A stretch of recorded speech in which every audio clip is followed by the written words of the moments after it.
сайн мэдсэн энэ бичлэгийг iOS 16-ын хүслийн жагсаалт гэхээс илүүтэйгээр цаашдаа iOS дээр нэмэгдээсэй гэсэн одоо хүсэлдэг гэж ер нь л ойлгож болно. Одоо дурдах бүх жагсаалтыг ер нь л iOS 16 дээр бүгднийг нэмнэ гэж угаасаа байхгүй. Тэгээд за хамгийн ихэнд ярих чухал зүйл гэвэл одоо ерөнхий харагдаж байгаа байдал буюу дизайн нь. За ер нь бол iOS 7-оос 9 жилийн турш бидрэл ерөнхийдөө яг адилхан харагдах маягийн дуу байдалтайгаар ер нь л ирсэн. Ер нь 9 жилийн турш ерөнхийдөө бараг л адилхан маягийн дизайнтайгаар ирсэн. За яг хуу iOS 8, 9, 10, 11, 12 гээд ер нь бол яг жил болгоны явцад аппликейшн бүр дээр нь яг тусгаалan жижиг өөрчлөлтүүд бол яг хуу орсон нь үнэн. Гэхдээ яг нүдэнд мэдгэдэггүйц яг одоо дөрөвтойхон шиг айгүй шууд хүний нүд шууд хараад өө энэ өөр болсон байж таа гэсэн одоо мэдрэмжийг төрүүлэхүйц хэмжээний одоо өөрчлөлтийг бол одоо гаргахыг бол би бол хүсэж байгаа. Одоо жишээ жил болгон бол тэгнэ гэж байхгүй. Ядаж нэг 2-3 жилдээ ядаж нэг арай нэг өөр харагддаг одоо дизайнтайгаар гаргадаг байвал одоо зохистой гэж бол би одоо бодоод байгаамаа. За тэгээ дараагийнхан хэлэх зүйл нь юу вэ гэхээр одоо анимашн нь одоо жишээ settings руу орлоо гэхэд одоо яг ийм анимашн байгаа тий. Одоо жишээ та нар санаж байгаа бол iOS 9-оос iOS 10 дээр одоо амар гоё одоо шин төрлийн одоо анимашнтэй болж исэн л да. Яг тэрнтэй адилхан ингээд ядаж бас жил болгоо ингээд ерөнхий анимашныг өөрчлөлтгүй маа гэхэд нэг 2-3 жилдээ ч юм анимашныг нэг жоохон өөр болгоод ивэл одоо айгүй одоо уулын гоё байхгүй юу. Тэгээд ямар ч үсэн iOS 10 дээрх шиг нэг арай нэг өөр мэдрэмж төрүүлсэн нэг тийм хөдөлгөөнтэй зүйл бол хэрэгтэй. За iPhone ч ингээд шинэ дизайнтай болоод те яг ингээд гоё шинэ анимашн хэлбэртэй болох нь бол мэдээж хэрэг чухал. Бас тэрнтэй адилхан яг адилхан яригдах хамгийн чухал сэдв нь юу вэ гэхээр яг iOS-ийнх нь одоо үйл ажиллагаа нь одоо аль болох бага гацдаг, аль болох л те одоо удадгүй хурдан ажилдаг байх бол одоо тэр нь бол маш чухал. Одоо ингээд орох бүрттэй гацгүй ялангуяа хуучны утаснууд дээр бол яг тэрийг одоо жил болгон гарахтаа аль болох л анхаарад утсан дээрээ гоё одоо ажиллагааны хувьд сайн байх хэрэгтэй. Энэ бол мэдээж хэрэг заавал дурдах хэрэгтэй зүйлсийн нэг байсан. За өөр дурдах зүйл нь юу вэ гэхээр одоо та нар одоо зураг байнга сольдог бах. За динамикээс нэхлээр чи. За энэ доотлын хэд нь бол яг iOS 7 дээр бол орж ирж исэн. Яг энэ хадгалаад байгаа. Динамик бол ингээ хөөрхөн хадгалаад байгаа. Яг би ер нь бол хизээж нэг динамик ер нь бол нэг ашигладаг. Бүр нэг хаяа өөзөө үедэл ашигладаг. За тэгээд яг одоо энэ хөдөлгөөнгүй зурагнууд болон энэ яг хөдөлдөг зурагнуудын хэсгүүд дээр өмнөх яг тусгаалan гарсан iPhone-ы бүх wallpaper-уудыг бүгднийг нэгтгээд те өмнөх яг iOS дээр гарсан яг гоё зургуудаа бүгднийг биш юмаа гэхэд яг нэг гоё яг голчилж гаргаж байгаа чухал яг нэгүүдийг ингээ хадгалж үлддэг баймаар байгаамаа. За энийг бол яалтчгүй хэлэх байсан. За дараагийн та нарт яг хэлхийг хүссэн яг зүйл юу вэ гэхээр одоо control center байгаа. За iOS 9, 10, 11 гээд яг 3 жил дараалаад ер нь бол control center бол яг өөрчлөгдөж ийсэн. Тэгээд яг энэ ерөнхий харагдаж байгаа control center бол iOS 11-ээс хойш ингээд 4 дахь жилдээ явж байна. Одоо нэг control center-ыг нэг арай нэг жоохон өөр юм бол хармаар байна. Одоо энтиг одоо жишээ нь бид нэр одоо хичнээн жуудав. Одоо ямар ч гэсэн энийг бол одоо ингээд өөрчлөмөр байна. Яг уу нэг болохгүй юм бол байхгүй. Гэхдээ ямар ч байсан нэлээд удажлаа. Цаашдаа ер нь бол ойролцоогоор те. За 2-3 жилдээ нэг control center-ийнхаа нэг одоо байгаа байдлыг бас нэг жоохон өөрчлөх хэрэгтэй байд юм аа. За одоо ингээд та нар яг өөрийнхөө iPhone-ыг бас Bluetooth юмнуудтай холбож ашигладаг бах Apple Watch ч юм уу те яг одоо нэг чихвчээ ч юм уу ашигладаг бол яг энэ дээр нь бол нэмэлтээр ингээд нийт дээдлэлтэй 4 ширхэг бол гарч ирдэг. Энэ дээр нь яг юу гарч ирдэггүй вэ гэхээр одоо жишээ нь MacBook ашигладаг бол MacBook-ийн цэнэгнийх нь хэмжээ, iPad ашигладаг бол iPad-ийн цэнэгнийх нь хэмжээнүүд бол энэ дээр бол гарч ирж ивэл зүгээр зөвхөн одоо яг AirPod болон Apple Watch-ийн одоо цэнэгүүд нь бол гарч ирдэг. Тэгээд яг тэрэн дээр iPad, Mac хоёрыг ингээд нэмчих юм бол бас айгүй дажгүй санагддаг. За тэгээ өөр ингээд үргэлжлүүлж хэлэхэд одоо аппликейшнуудыг хаахын тулд заавал одоо нэг бүрчлэн бол одоо ингэж хадна штэ амар төвхтэй. Одоо амар олон бахын заавал нэг бүрчлэн ингэж хаадаг. Нэгэн товч дараад бүгднийг хаачдаг. Одоо ганц юм одоо нэмэх хэрэгтэй. За энийг бол бурхан минь одоо хэдэн жил үлээж байгаа хүмүүс надаас өрөөлөөр зөндөө байгаа. Одоо заавал ингэж нэг бүрчлэн хаахыг нэгэн товчоор шийдчих бол хэрэгтэй. Энийг бол хизээний цаг заавал одоо iOS-ийн хөгжүүлэлтийн банкны үүднээс одоо нэмээсэй гэж би хүсдэг. Тэгээд яг уу iOS 16 дээр яг уу нэмжиж магадгүй гэсэн шуум бол бэлээ. Гэхдээ ямар ч гэсэн хэлж мэдэхгүй байна. Тэгээд одоо нэг 6 хоногийн дараа одоо ямар ч гэсэн одоо танилцуулгатахаар хэдүүлээ бол одоо мэдчих авах бах. Гэхдээ ямар ч байсан яг заавал энийг нэмэх хэрэгтэй. За iOS 9 гараад ер нь бол одоо low power mode гэсэн одоо шин цэс одоо л орж ирж исэн. Энэ бол тухайн үед ер нь бол амар л гоё байсан. Тэгээд яг хэдийгээр яг уу яг одоо батарей хэмнэлтийнх нь гормны үнэн ч гэсэн одоо Android-ууд дээр байдаг шиг бүр ингээд ultra low power mode бол байлгахыг би бол одоо хүсдэг. Одоо жишээ нь одоо бүр одоо дээд түвшнийхийг нь хасаангууд одоо яг зөвхөн тодорхой хэмжээний аппликейшнуудыг нь ашигладаг бүр батарейных нь яг одоо багасж байгаа байдлыг нь одоо бүр амар сайн барьдаг. Тийм байдалтайгаар бол болохыг одоо ер нь бол нэлээд хүсдэг байсан. Тэгээ бүр ингээд нэмгүй ер нь бол iOS-оос хойш ер нь таг энэ байдлаараа л байгаад исэн болохоор ер нь бол сүүлдээ бүр ингээд мартцсан. Тэгээд яг одоо энэ бичлэгээр яг эргүүлж одоо санаж бас ингээд ярьж байгаа. Тэгээд яг энгийн low power mode тэгээ бүр ингээд чанартай ultra low power mode гэдэг дахиад нэг өөр сонголт бол нэмэх хэрэгтэй. Тэгээд яг энэтэй адилхан одоо заавал одоо жишээ нь зүгээр ийм байдалтай байхад одоо ингээд баруун дээд болонд нь ингээд ерөөсө батарейных нь хувь нь л ерөөсө харагддаг. Яг одоо тэр дээд болно гэсэн үг. Тэгээд яг дээдлийнх нь ноочных нь хэмжээ жижигэрсэн ч гэсэн одоо тэр яг батарейных нь хувийг одоо тавих зай олдоод ахад хүртэл ингээд ер нь бол огт ингээд нэмэхгүй яваад байгаа iOS-ийн одоо хөгжүүлэлтийн багийнхны үднээс одоо чинь 14 Pro Max гарангууд одоо жишээ нь бүр одоо дээдлийнх нь юм одоо багасангууд хувиа эргэж гаргаж ирэх болоогүй юу гэсэн бас нэг асуулт байгаа. За тэгээд заавал одоо жишээ нь батарейныхаа хувийг харахын тулд заавал дээрээс нь доош ингэж заавал контрол центрийг гаргаж иж ер нь бол батарейныхаа хувийг хардаг. Одоо ер нь бол зүгээр ийм байхтаа л хувийг нь олно харж байна гэсэн хүсэлтүүд ер нь бол амар хүмүүс одоо байдаг. Одоо хэрэглэгчдийн зүгээс. За тэгээд өөр юу гэхээр одоо яг бид нар яг Wi-Fi дээр ингээ удаан дараад одоо ингээд Wi-Fi дээр удаан дараа Wi-Fi-ийн сонголтыг хийдэг бол яг тэрнтэйгээ адилхан одоо бид нар одоо яг датагаасаа датан дээр удаан дараад одоо болдгоо л та. Датан дээр удаан дараад 3G, 4G одоо за Монголд нэг цагтаа 5G ордог. Угаасаа одоо бүх хэрэглэгч 5G бол нэвтрэх бах. Тэр үед одоо жишээ нь яг энэ зүйл хэрэг болно л доо. Яг 3G, 4G, 5G эсвэл тэ нэг LTE ч юм уу тэ яг сонголтоо ингээд яг өөрөө эндээс яг тохируулдаг бол одоо баймаар байгаа. Энэ яг хавхтаа ингээд зөвхөн ундарч хастгал одоо нэг ийм одоо тийм нэг ийм сонин одоо яг бусад бүх зүйлс дээр одоо Bluetooth дээр удаан дарангуудыг ямар зүйлтэй холбогдсон гэдэг асуудаг шиг те ингээд яг ингэж гарч ирдэг шиг яг датаныхаа бас сонголтыг эндээс яг ингээд нарийн сонгодог болмоор байгаамаа. За одоо яг та нар яг Plus хэмжээтэй iPhone барьж ирсэн бол яг санджиж магадгүй. Ер нь бол яг Plus одоо чинь iPhone 8 Plus, iPhone 7 Plus, одоо 6s Plus, 6 Plus барьдаг байсан хүмүүс нэг юм санаж байгаа. Ингээд дэлгэцээ нэг одоо энийг нэг эргүүлтийг нь унтраагаад яг ингэх үед ер нь бол ингээд яг иргэдэг байсан. Тэгээд яг хамгийн сүүлийн тэгж чаддаг байсан утасны ер нь бол iPhone 8 Plus бол байсан. Тэгээд тэрнээс хойш одоо 10s Max, 11 Pro Max, тэ 12 Pro Max, 13 Pro Max бол ерөөсөө тэгдэггүй. Одоо эргээд бол одоо чи хамаагүй харьцуулахад том дэлгэцтэй болцоод ингээд эргүүлэнгүүд тэгж чадахгүй байх хэрэг надад нэг л ерөөсөө ойлгомжтой санагдаад байгаа. Тэгээд тэгж эргүүлж чаддаг одоо яг тэр одоо функцийг эргүүлээд одоо яг Max хэмжээтэй iPhone-ууд дээр оруулж ирэх хэрэгтэй. Миний гарт барьж байгаа бол Max хэмжээтэй iPhone биш, жирийн яг 10 байна.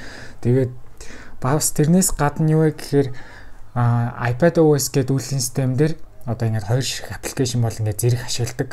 Одоо дэлгэцээ 2 ватт гэсэн үг.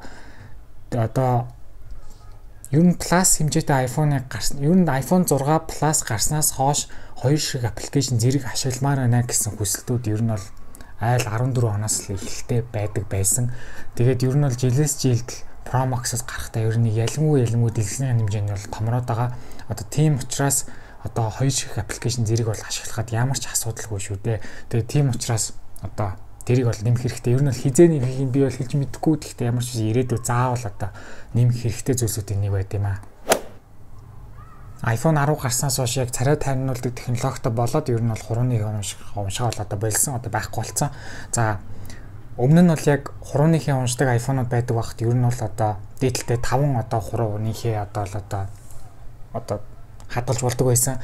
Ер нь бол 5 өөр хүнийх ч байж болно, эсвэл одоо тий 2-1 хүнийх 3 одоо нөгөө одоо гэр бүлийнхэн гишүүнийх ч юм уу тий ингээ хувааж одоо болдог байсан. За ингээд iPhone 10 гараад ер нь бол цор ганцхан царай таниулдаг болсныг нь би мэдээд ер нь бол надад айгүй тэнэг санагдчихсэн. Яагаад заавал ганцхан царай гэж тий ядаж ингээд нэг царай ядаж дээдэлтэй ингээ 2 царай таньдаг болчвол болно хамаагүй гоё байх хэрэгтэй даа гэж ер нь бол айгүй удаан хугацаанд бодож исэн. Тэгээд тийм учраас одоо би энийг ингээ дурд шилж байгаа. Ядад дор хаяж дахиад нэг царай одоо нэмж таниулдаг баймаар байна. За тэгээд өнтөө холбогдлолтой бас нэг зүйл нь юу гэхээр одоо аппликейшн бүрийг одоо яг Touch ID ч юм уу эсвэл одоо Face ID-гаараа ингээд төгждөг ингээд болох хүсэлт бол ер нь бас олон жилийн хугацаанд бас ингээд iOS одоо хэрэглэгчдийн зүгээс маш их удаан хугацаанд ингэж яригдчихсэн. За тэгээд тэр нь яригдж байгаа нэг сүүлд Notes-ийнхаа яг тусгай яг хідэн нөтүүдийг л одоо нэг логлоо тэрийг одоо царайгаа уншуулдаг ч юм уу хуруугаараа уншуулад одоо тайлдаг болсон. Гэхдээ яг зөвхөн Notes application дотроо түүнээс шил яг application бүрийг бол одоо тусгайлуулж одоо ингэж ерөөсөө одоо төгжих боломжгүй байдаг. Одоо энийг одоо хизээнийгийн цаг заавал одоо нэмэрэй гэж хүсэж байгаа маа. За тэгээд уг нь бол яг хуу shortcut ашиглаад одоо аппликейшнээ ер нь бол хэсэг хугацаанд бол төгжиж болдог аргууд бол байгаа. Гэхдээ тэр бол одоо бүр одоо айгүй одоо махчилсан одоо аргуудынх нь нэг одоо тийм биш яг гоё тий яг албаасаар iOS дээр яг аппликейшн бүрийгээ Face ID юм уу Touch ID-гаар төгждөг болох одоо хэрэгтэй. iOS 15 дээр яг миний яг санаанд хүрч чадсан одоо хамгийн гоё зүйл нь бол ер нь бол интернетгүй орчинд яг нэг Siri-г ашиглах байсан. Одоо яг би өмнөх яг 15 тав бичлэгэн дээр бол би яг та нарт бол хэлсэн. За тэгээд тэрнтэй яг адилхан бас юу ингээд интернетгүй орчинд ингээд ашиглавал надад айгүй гоё санагдахгүй гэхээр мэдээч хэрэг нэг газрын зураг аппликейшн энийг бас ингээд интернетгүй орчинд бол би ашиглахыг айгүй хүсэж байна. Гэхдээ яг хуу ер нь бол яг энэ Apple-ийн яг энэ газрын зургийг ер нь бол нэг ашиглаад идэггүй ер нь бол Google Maps-ийг ер нь бол ашиглаж таардаг. Тэгээд яг уу тэгсэн ч гэсэн хамаагүй яг одоо интернетгүй орчинд одоо газрын зураг ашигладаг баймаар байна. За яг нэг аваачтай чанарыг нийлэхэд ер нь бол яг одоо та нарт яг одоо жишээ нь хэрвээ та нар яг өөр одоо браузер ашигладаг бол интернет одоо өөр хөтөж ашигладаг бол одоо дефолтыг нь сонгож болдог болцсон. Одоо чинь Chrome-ыг одоо дефолтер болгох ямар ч линкэн дээр дарж орсон би дандаа Chrome-оор нэмэр байна. Одоо эсвэл яг Safari-гаар нэмэр байна гэж одоо ингэж сонгож болдог болцсон. За өөр энэс өөрөөр юу гэхээр бас яг адилхан дефолтыг одоо ингэж мэйл одоо бас ингэж сонгож болдог болцсон. Би яг цаашдаа ингэж яг автоматар яг нэгдэх имэйл маань одоо зөвхөн Gmail юм уу эсвэл яг тодорхой тохируулсан яг мэйлийн доторх яг мэйлийг ашиглах юм уу гэд бас ингэ сонгож болдог болцсон. Энэ бол яг айгүй аавштай. За энэ дээр нь яг дэлгэрүүлээд юу хэлхийг хүсэж байгаа нэхээр дефолт ингээд Maps-ыг сонгодог тий утсан дээр 2-3 одоо яг газрын зураг ашигладаг яг юм аппликейшн дээр бол тэрэн дундаасаа бас яг тусгаалan бас яг тэгээ зааж өгдөг одоо функцийг нэмж өгмөр байна. Ер нь бол саяны нэмэгдсэн болохоор ер нь бол энэ хэд бол цаашдаа бол нэмэгдчих байх. Ер нь бол одоо нэлээд баталгаатай гэсэн үг. Тэрнтэй адилхан бас нэг өөр нь юу гэхээр дефолт одоо мессежний app. Одоо дан ганц мессенээс гадна тий мессенжер одоо Telegram, Instagram ч юм уу тий яг тухайлан бас ингэж яг сонгодог бол одоо болох хэрэгтэй. Илүү л одоо уяатан болоод илүү олон одоо өргөн одоо цаг үрээнд одоо гоё ингээд сайжруулах одоо хэрэгтэй. Тэрнтэй яг адилхан одоо газрын зураг мессеж хоёрыг ол нэмэх хэрэгтэй. За iPhone 10-аас хойших дэлгэцтэй ер нь том дэлгэцтэй хэрэглэгчтэй үед ер нь бол нэг зүйлсийг анзаарч ирсэн баг. Ингээд юм бичих яг одоо чатны аппликейшн руугаа ингээд оронгууд одоо ингээд яг ингээд бичиж байгаа. Тэгээд имиж дээр ингээд гаргадаг. Тэгээд хилээ ингээд сонгодог те. Тэрнтэй яг адилхан энэ доор нь ер нь бол амар хэцүү байгаа.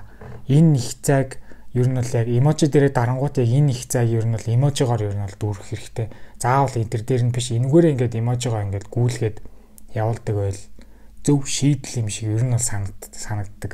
Тэгээд энийг бол ямар ч нэмэх хэрэгтэй.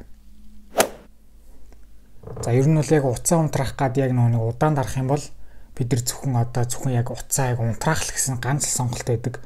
Яг ингээд удаа үргэлжлүүлэх юм бол тэр нь яг багаар дэлгэсэн илүү яг бол юм бол илүү харалдаг тэрийг та нарт нэг хэлжээ. Тэгээд яг энэ яг зөвхөн яг унтраах биш яг энэ чинь дахиад нэг сонголт хоёр сонголт байгаа хэрэгтэй.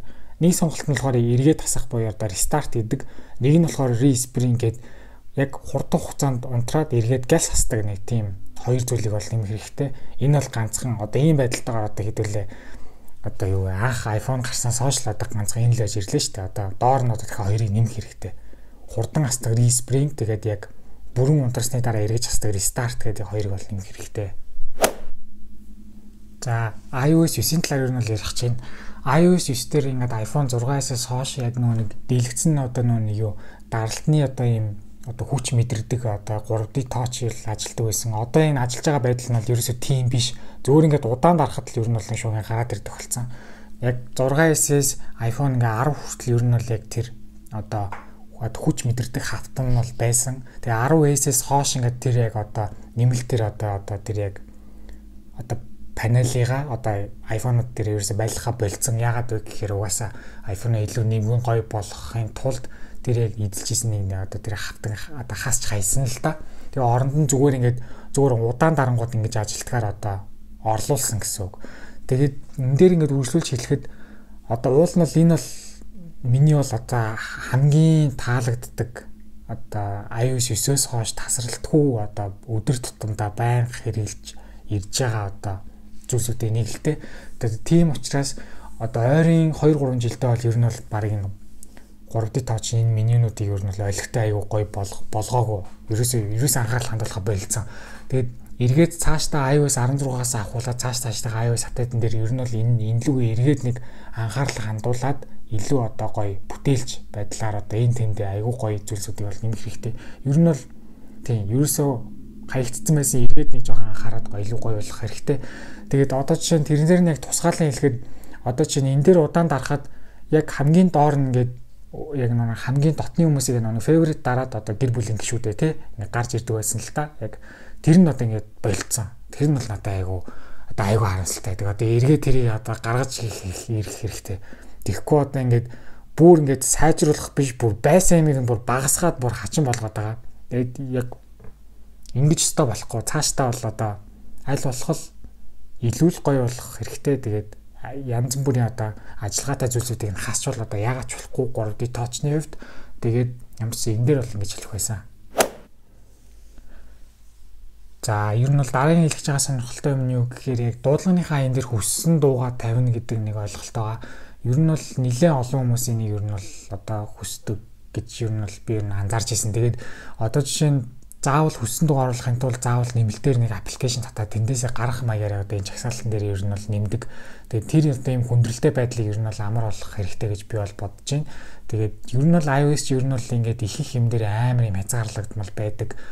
Тэгээд энэ хязгаарлагдмал байдлуудаа ер нь бол жилж баг багаар ингээд ер нь бол багасгаад байгаа. Тэгээд ямар ч гэсэн хүссэн дуу аюулгүй амархан нэмждэг болох хэрэгтэй. За тэгээд өөр яг нэг нарийн зүйл хэлэх юм бол одоо жишээ нь iPhone одоо 6S эдэр дээрээс яг мэдэгдэл л дээ яг нэг Taptic Engine гэдэг iPhone-ийн яг энэ доод хэсгийн жижиг нэг тийм одоо нэг тийм жижигхэн нэг хэсэг байдаг. Одоо чичиргээ эргүүлж одоо чичиргээ өгдөг гэсэн үг. Тэрнтэй нь холбогдуулаад одоо жишээ нь яг энэ Hillside гэдэг одоо яг нэг юу вэ? Одоо дуудлагын ай. Энэ дуудлагын ай энэ дээр яг юу мэдрэгддэг вэ гэхээр зөвхөн 6S-аас хойш iPhone-ууд л мэдэрч болно. Яг чичиргээнийх нь мэдрэмжийг энгийн вибратортай харьцуулахад одоо хамаагүй бүр ондоо төвшөнд бол одоо мэдрэгддэг маш нарийн одоо ажиллаж гоё чаддаг. Тэрнтэй адилхан бай юу л гэдэг нь ихээр өөр ингээд ямар ч өөрийнхөө холбогдолтой дууг нэмсэн тэрнийх нь яг чичиргээний сонголтын дээр нь яг энэ Hillside-ийн сонголтыг нь бол нэмэх хэрэгтэй. Тэгэхгүй бол одоо ингээд ерөөсөө одоо тэрийг нэмж болдоггүй. Одоо би та нарт харуулах юм. За юу хийсэн юм бэ? Одоо жишээ нь би одоо яг одоо өөр одоо чинь энийг ч юм уу те ингээд сонгонгууд одоо энэ аяндаа тохируулсан одоо жижигээг нь бол одоо сонгож болдог. Тэрийгээ сонгохдоо одоо хамгийн дээдлийнх нь яг вибратор руу нороод одоо зөвхөн сонголтууд өгдөг. Энэ дунд яг нэг саяны Hillside дуудлага шиг адилхан жижигээ өгдөг ер нь бол вибратор ерөөсөй байдаггүй. Тэгээд яг өөрөө яг нёгийг ингээд зохио гэхээр яагаад ч одоо нэг саяны мэдрэгддэг шиг ер нь бол яг одоо яг адилхныг ингэж ер нь бол зохиож чаддаггүй. Тэгээд заавал ингээд одоо энэ дунд ингээд байлгахчаад одоо ямар асуудал байд юм бол би энийг бол бас аюу iPhone 6-аас гарснаас хойш ер нь бол одоо хүртэл гайхаж явж байгаа. Ер нь энэнийг одоо бошуухан нэмэх хэрэгтэй. Эрэндээ баг энийг бол баг нэмэхгүй л гэж бодож байна. Тэгвэл одоо хизээний нэмэх заавал нэмээсэй гэж бол одоо толгой дотроо бодож ирдэг одоо миний одоо хүслүүдийн нэг байгаамаа. За миний дараагийн юм камертай холбоотой. Хамгийн их ер нь iPhone барьж явах үеэсээ л ер нь би яг гайхаж ирсэн. Тэрний юу гэхээр одоо ингэ бичлэгийн ингүүд яг бичлэг хийж хавцтаа ер нь бол пауз хийж болдоггүй. Ер нь бол намайг хүүхэд багтал энгийн Nokia бол хүртэл ингээд пауз дарж болдог байсан. Тэгээд яагаад ингээд бүхлүүд ийм амар супер гар утсан ийм амар лаг үйлдлийн системтэй утсан юм байж. тэр нэг пауз гэдэг үйлдэл ингээ байдгүй би бол одоо амар гайхдаг одоо хүртэл гайхсан хэвээрээ байгаа. Тэг хизээний цагт пауз бол нэмэгдээсэй гэж бол маш их хүсэж байна. Тэгээд яг сүүлдээ бол бүр одоо тэгээд нэмэгдэхгүй одоо амар олон жил явцсан болохоор би бол ингээ сүүлдээ ингээ бүр тоогоо байцсан л та. Гэхдээ ингээ ямарсан бичлэгээрээ дамжуулаад одоо ингээ танарт хэлж байгаа юм л та. Одоо яага пауз байдгүй юм бэ те. Пауз одоо ийм лаг утсан юм үлээстэй юм дээр яалчгүй байх хэрэгтэй зүйлсүүд байна гэж бол би боддог. За iOS дээр бол яг юм widget гэдээ бол нэмэгдэжсэн. За тэгээд яг энтэй холбогдуулж яг би тантай хэдий юм бол одоо үзүүлэх гээд байгаа. Тэрний юу гэхээр за одоо илүү хэдүүлээ зүгээр жишээ болгоо зүгээр одоо цагаагаар нэмчээ. За ийм яг уртыг нь биш. За хамгийн томыг нэмч зүгээр яг 2-ыг харьцах 2-ыг ингээд нэмчээ. За ингээд нэмчихэж байгаа. За одоо ингээд нэмэнгүүт ингээд одоо ингээд байршлуулах гингүүд ингээд заавал ингээд 2-2 ингээд хөдөлдөг. Доошоо хүртэл ингээд заавал ингээд 2-2. Яг ингээд яг баруун зүүнд гартаад нэг хүнийг нэг игнэ ч юм уу дээрээ хүнийг нэг игнэ доороо ингээд байлгаж ингээд болдоггүй амар юм заавал ингэж одоо хөдөлдөг жоохон одоо нэг тийм уян хатан биш. Тэгээд энэ нь бол надад бас яг таалагдж байгаа гоё уян хатан байдаг байсан бол гэж бодогдуулж исэн. Тэгээд бас нэг юм юу гэхээр одоо ингээд дийлэнх widget-үүд нь ямар байдаг вэ гэхээр ингээд одоо чинь орлоо гэхэд яг адилхан аппликейшн шиг л үүрэг гүйцэтгэдэг. Одоо ингээд яг адилхан үүрэг гүйцэтгэдэг яг нэг адилхан юм. Зүгээр ингээд одоо чинь хэдүүлээ ингээд хотынхон цагаар хараад яг аппликейшн руугаа орохгүйгээр яг энэ дээрээсээ давхар ингээд одоо ингээд оролдож болдог одоо ийм зүйл одоо байлгамаар гэн. Тэгэхгүй яг адилхан үүрэг гүйцэтгэдэг нэг юм хоёр адилхан юм байх гэхээр ингээд надад бол айгу санаа авцалтаагүй санагдаад байгаа. За тэгээд энтэй өөр дэлгэрүүлж хэлэхэд хамгийн их ер нь бол яг энэ widget одоо iOS дээр танилцуулагдж байхад надад бол ер нь бол таалагдж байгаагүй.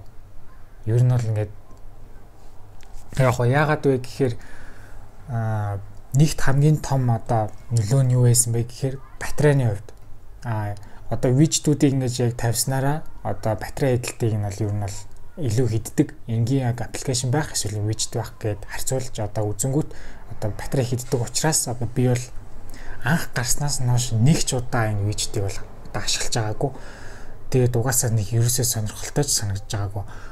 Анхнаасаа л тийм байсан. Тэгээд ер нь бол эргүүлээд одоо тий iOS 16 дээрээ ч юм уу цаашдынхаа iOS-ийн апдейт жил болгон гарах апдейтүүд дээрээ яг энэ widget-ийг илүү сайжруулад одоо тий одоо намайг хүртэл ингээд хөөх зааныг ашиглаад гэсэн сэтэл одоо төрүүлтэл одоо яг одоо гоё болмоор байгаа юм л та. Тэгэхгүй бол одоо иймэрхүү widget-үүд надад бол ерөөсөө санаанд хүрч чадж байгаагүй бол хэврээл байгаа. Тэгээд цаашдаа ямар ч сайжрахыг нь бол хүсэж байна. За саяны яг энэ байрлалыг нь бол би хэлсэн ингээд аягуулсан нөө яг гоё уян хатан байж чаддгүй гэж. За iOS ер нь бас хамгийн анх OS 1 те 2007 онд гарснаас хойш бас одоо iOS хэрэглэгчдийн зүгээс одоо анхны iPhone гарснаас хойш өдийг хүртэл ер нь юу хүсэж ийсэн бэ гэхээр аппликейшнуудаа ингээд хаа усан газараа тавьдаг байх. Одоо Android дээр ийм одоо хичнээн жижиглсэн мэдхгүй. Одоо iOS дээр бол одоо ийм зүйл одоо байх хэрэгтэй. Бүгд бол автоматар шууд дээшээгээ бол ингээд байрлцдаг. Одоо хамгийн сүүлд байгаа нь одоо жишээ нь яг баруун болонгаасаа ингээд эхлээд байрлагдаад л ер нь явцдаг. Яг тэрнтэй одоо яг хэлэхэд одоо яг одоо чинь би одоо өөрийнхөө тооны машиныг те одоо хинчээ тавьмаар шүү дээ те. Тэгмээ заавал автоматар ер нь бол ингээд явцдаг. Энэ одоо байдлыг илүү яатан болгож хүссэн аппликейшнийг хүссэн газараа одоо ингээд байршуулдаг баймаар байгаамаа. За ер нь бол одоо AirPod барьдаг хүмүүст ер нь холбогдолтой ярих гэдэг. Одоо яг AirPod-тай яг одоо бүх тогоргоогоо ер нь бол заавал settings рүү ороод яг Bluetooth рүү ороод яг AirPod руу ороод ер нь бол ашигладаг л та. Тэгээд яг энтэй би яг юу хэлэх гээд байна гэхээр яг сүүлийн яг AirPod Pro-нууд ч юм уу те одоо энэ яаж яхад нэг одоо холбоо гараад ирлээ. Сүүлийн AirPod-нууд одоо яадаг вэ гэхээр бүр ингээд нарийн үйлдэлүүд нь бүр айгүй их байдаг. Тэгээ тиймэрхүү тэгээ бас үүлэн систем нүртэл ингээд апдейт хийгддэг.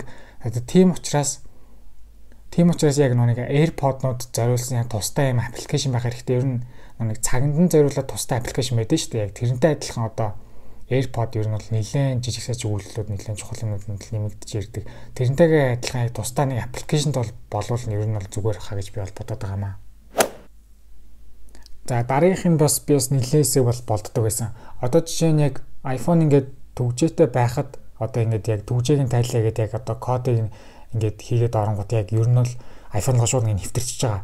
Яг иймэрхүү байдлаар биш. одоо ингэ зүгээр юм байхад одоо жишээ нь те одоо яг нэвтрүүлгүүд яг нэг товч нь яг одоо guest mode гэдэг одоо зочин маягийн хүн өөр одоо хоёр дахь iPhone-ыг олж гэж бодоход тэр товчон дээр чинь дараад зөвхөн нэг тодорхой тооны машин ч юм уу те камер ч юм уу тодорхой тооны аппликейшнуудыг нэвтрэж болдог Android дээр байд юм да. Та нар яг хэлж байгааг ойлгож байгаа. Яг нэг тодорхой хэдхэн аппликейшнууд л нэвтрэж болдог нэг тийм гормыг одоо ингээд iPhone дээр бол ингээд нэмжүүл ингээд амар санагддаг. Явуулна л ингээд яг уу нэг шаардлагатай бол биш. Гэхдээ ингээд зүгээр байвал илүүдэхгүй юм шиг бол энэ санагддаг. За ер нь л уцаа оролдож авах холбоотой тэг зүйл ярих чинь. Ер нь л яг энэ товчийг яг нэг дийлэх зэрэг үгүг төгждөг товчийг ер нь л ярих гэдэг. За одоо чинь хэдүүлээ ингээд зүгээр яг надтай адилхан ингээд босоо байдалтай ингээд байлаа гэж бодоход одоо яг бичлэгээ одоо иймэрхүү байдалтайгаар үзье юу л ингээд үзээ явахад ямар ч асуудал байхгүй. За босоо байдалтайгаар аим хөртлөө зүгээр одоо яг ийм байдалтайгаар үзье гэх юм бол бас ингээд угаасаа асуудал байхгүй. За тэгээд одоо хэдүүлээ хөвтлээ гэж бодно штэ. Хөвтж байгаа ирнэ яг ийм байдалтайгаар үзэх хүсвэл одоо заавал энийг асах шаардлагатай болчихно. Одоо тэг яг хөвтжлээ гэхэд заавал тэрийг асаач. За тэгээд тэр нь асаалтайгаа болохоор одоо дэлгэцээ бүтнээр нь үзэх юм бол яг ингээд болчихж байгаа. За тэгэнгүүт хэдүүлээ яг одоо нөгөө тишээ спикер нь бол энд байгаа. Одоо нөгөө тишээ харъя гэхээр спикер нь энэ талаа гарч байгаа болохоор ингээд яг одоо энэ тал руу гарахыг одоо хүсэх юм бол заавал одоо эргэж инхэнгүүтээ спикер ийшээ гаргаж байгаа дахиад ингэж яг ингэ төгждөг. Тэгээд заавал нэг ийм амар олон үйлдэл ер нь бол одоо ингэ хийлгэх гээд идэг. Тэгээд энэ дээр би юу хэлгээд юм гэхээр одоо доторх нэг iPhone-ийнхоо одоо нэг бүх одоо нэг хаашаа эргэж ийн яг хаашаа эдүү үнцэг эргэж ийн уушаа нь дотгош байна уу гэдгийг энэ бол мэдрэгч бол байдаг. Тэрнийхээ тусламжтайгаар одоо энэ байн хасаалттай байсан ч одоо ингээд яг тэрийгэ мэдрээд яг саяных шиг заавал ингэж гараагаар ингээд тахгүйгээр ингээд дандаа шууд ингээд автоматар гоё ингээд мэдрээд солигддог болчвол одоо ингээд амар байгаамаа. За дараагийнх нь ярих юм лок скринтэй холбоотой. Одоо iPhone 10 гарснаас хойш одоо яг энэ дээр ингээд юм нэг хоёр товчтой болсон. Тэгээд ер нь бол энэ дээр яг хэлэхэд заавал ингээд iPhone 10-аас хойш худалдаж авч ижлээ энэ хоёрыг энэ дээр одоо байлгаад байгаа юм л та. Энэ нь бол надад бол үнэхээр утгагүй санагдсан. Тухайн үед бол заавал ялгуурлаж үзэж байгаа юм шиг ингэж те. За чи iPhone 10-аас дээш завруудыг барьд юм байна. Тийм болохоор чам дээр энэ хоёрыг тавина те. Чи iPhone 8 барьж байгаа болохоор чи iPhone 6 барьж байгаа болохоор энэ хоёр чам байхгүй шүү гэдэг нэг тийм тийм одоо үл хүндэтгсэн те. Уцаар нь ялгуурлсан тийм одоо муухай одоо мэдрэмж бол тухайн үед надад төрүүлж исэн. Энийг одоо залруулах хэрэгтэй. Одоо залруулах вэ гэхээр яг энэ хоёрыгоо ерөөсөө бүх iPhone дээр л гаргах хэрэгтэй тийм. Нэгэн тал адилхан үйлдлийн системийг одоо тухайн iPhone дээр ашиглаж байгаа юм бол бүгднгийн те одоо тэг шандаж бүх iPhone дээр одоо адилхан байх хэрэгтэй. Энийг бол одоо бүр зайлшгүй хэрэгтэй. За тэгээд өөр нэмэлт хөгжүүлэлт юу гэж чинь гэхээр заавал яг зөвхөн энэ хоёр л байгаад байгаа. Одоо энэ хоёрын хооронд өөр юм тавьмаар байна те. Энэ дээр одоо Instagram ч юм уу, Facebook ч юм уу те ямар ч хамаагүй яг өөрийнхөө хамгийн их ашигладаг юм аа ингээд тавьж болдог болгомоор байгаа. Тэгээ заавал нэг юм хатуу зооцсон нэг заавал ингээд ашиглах гэсэн шиг. Тэгээ бас нэг утгагүй юм ингээд зооцсон хоёр юмных нь камер нүс аягүй утгагүй. Зүгээр ингээд хажуу тийшээ оруулаад камер руу хоёр нь орж болдог. Тийм байдал заавал ингээд дахиад нэг товч дарж камер руу ордог. Ингээд хоёрын нэг ижилхэн үйлдэл хийдэг хоёр зүйлийг ингээд тавьдаг. Энэ нь бол надаа дугуйсаа шал одоо балаа санагдаж байгаа л да. Яг эннийх нь оронд одоо өөр юм тавих хэрэгтэй гэж бол би бодож байгаа. За ингээд дэлгэц ингээд яг бүрийн ингээд унтрахгүйгээр яг зөвхөн өвлөө дэлгэцтэй iPhone-уудын хувьд ингээд яг notification хэрэгт ч юм уу эсвэл ингээд яг дандаа хэрэг болдог аппликейшнууд нь ингээд яг одоо нэг болонд нь ч юм уу те ингээд харагддгаар одоо түгждэгээ дарсан ч ингээд дандаа ингээд байж идгээр ингээд тийм зүйл одоо нэмэгдхийг ер нь бол яг би бол хүсэхгүй байгаа хүмүүс бол тэгж яриад байгаа. Тэгэд энэ дээр яг юу вэ гэхээр одоо та нар одоо мэдгэл баг Apple Watch дээр бол одоо always on display гэдэг ер нь бол гарсан шүү дээ. Тэр нь одоо ингээд iPhone дээр ер нь бол орж ирэхийг би ер нь бол яриад байгаа. Тэгээд яг юу гэхээр яг хөө тэрнтэй холбогдлолтойгоор ер нь бол яг батарейны хувьд ер нь бол жоохон асуудалтай болох нь бол үнэн. Тэгвэл бас Android утаснууд дээр айгүй олон жил байсан энэ зүйл ингээд iPhone дээр ингээд бас ингээд орж ирвэл бас яг гоё л доо. Яг хөө тэрнтэй холбогдуулж ойлгох яг болж юм. Тэгэнгүүт яг ямар шуум гарч байгаа вэ гэхээр дэлгэц бүтэн унтраастай байх үед зөвхөн яг нэг тэр жижигхэн одоо хэсгүүд нэг гэрэлтдэг тэр одоо шин зүйл зөвхөн 14 Pro Max дээр гарна гэж байгаа байхгүй юу? Тийм мэдээ бол гарсан. Тэгээ би энийг сонсчоод одоо уншичаад одоо шууд оргуу үрсэн л дээ. Бас дахиад ингээд ялгуурлаж байгаа юм шиг ингээд яг адилхан дэлгэсний технологитой байж иж ингээд ялгуурлаж байгаа юм шиг ингээд заавал ингээд сүлийн гар утсыг ингээд сонгох шалтгаануудыг нэгээр нэмгээд ийм зүйл одоо хийж байгаа байна гэж одоо бодсон л тоо. Тэр нь одоо яг одоо ганц iPhone-о зарах харган тэр нь ах мөн байж болох юм. Гэхдээ ер нь бол ингээд iPhone 10 ч нь одоо хамгийн анхны өглөө дэлгэстэй iPhone-ыг тэр iPhone 10-аас хойш бүх iPhone дээр бол дэмжих хэрэгтэй байхгүй юу? Уул нь дэлгэснийхэн технологи нь байна уу байна, үүлэн системийн дэмжих одоо тэг хүчин чадал одоо байна уу байна. Тийм байтал одоо бүх iPhone дээр нэмэл болно гоё. Тэгтэл заавал 14-ийн Pro Max дээр нэмнэ гэдсэн одоо шуум бол бэлээ. Бити тийм зүйл болоосаа гэж би бол маш их хүсэж байна. Тэгээд одоо тийм зүйл болохгүй бити болоосаа гэж одоо дотоор одоо ингээд залбираал байж энэ да.